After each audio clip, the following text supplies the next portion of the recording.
I am wondering about the 90s in general. Okay. You seem like you were having a really good time. There's this great interview with you and Bjork and PJ Harvey, and you were hanging out with Maynard, and you were hanging out with Trent Reznor, and all these people, and were you having a great time? Or, I talked to Michael Stipe once, and I asked him about Studio 54, and I said it looked like it was so much fun, and he chastised me, and he said, don't get nostalgic, because you can't romanticize the past. And so I just wonder, do you agree with that, or were you having a blast in '94? Do you know what, Noah? There were some times that were fun, and that were collaborative, and collaborations, even if they didn't work. Yeah.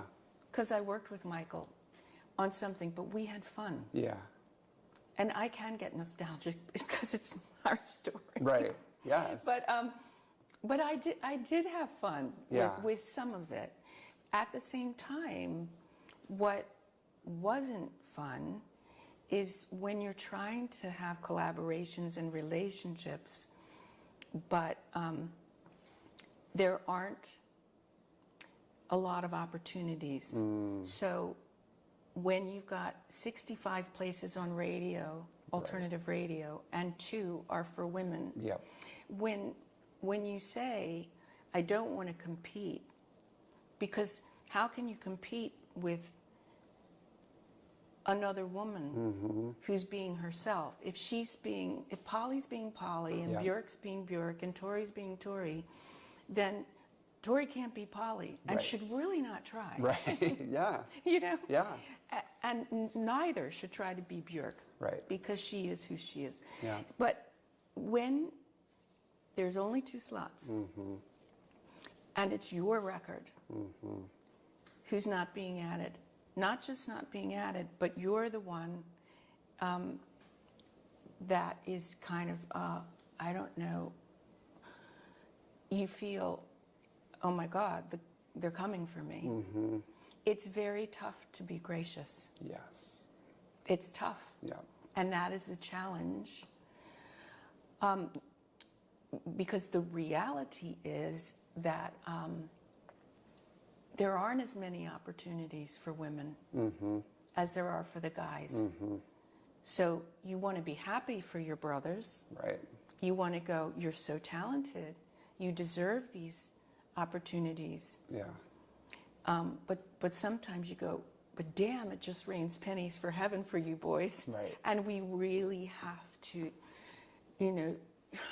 And you did. I remember reading you were doing like 18 interviews a day when you would do promo. Like you were out there playing, you were out there doing promo, like you worked your ass off.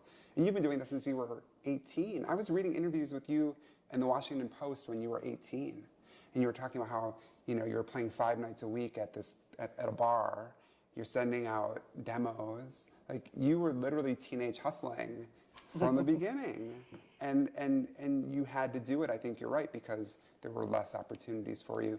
Do you still talk to any of those folks? I mean, do you send PJ a Christmas card? I think people have in their heads this sort of romantic thing where like, or you text Bjork on her birthday, or, you know, are you close with any of those folks? No, there's goodwill. Yeah. There's goodwill. But I can only speak for myself. Yeah. I'm not really that socially. Yep. I'm not that. I don't send Christmas cards to people's disappointments. I was gonna say I never got one. I know, yeah, but it's not because I don't want you to have a wonderful Christmas. Of course. But if I ran into you, I don't know, down in the village somewhere, I'd rather just take you in and let's have a great glass of wine and have a chat, and it's more in the moment. Right. I'm not saying that. When you run into people, that's always really, really great. Of course.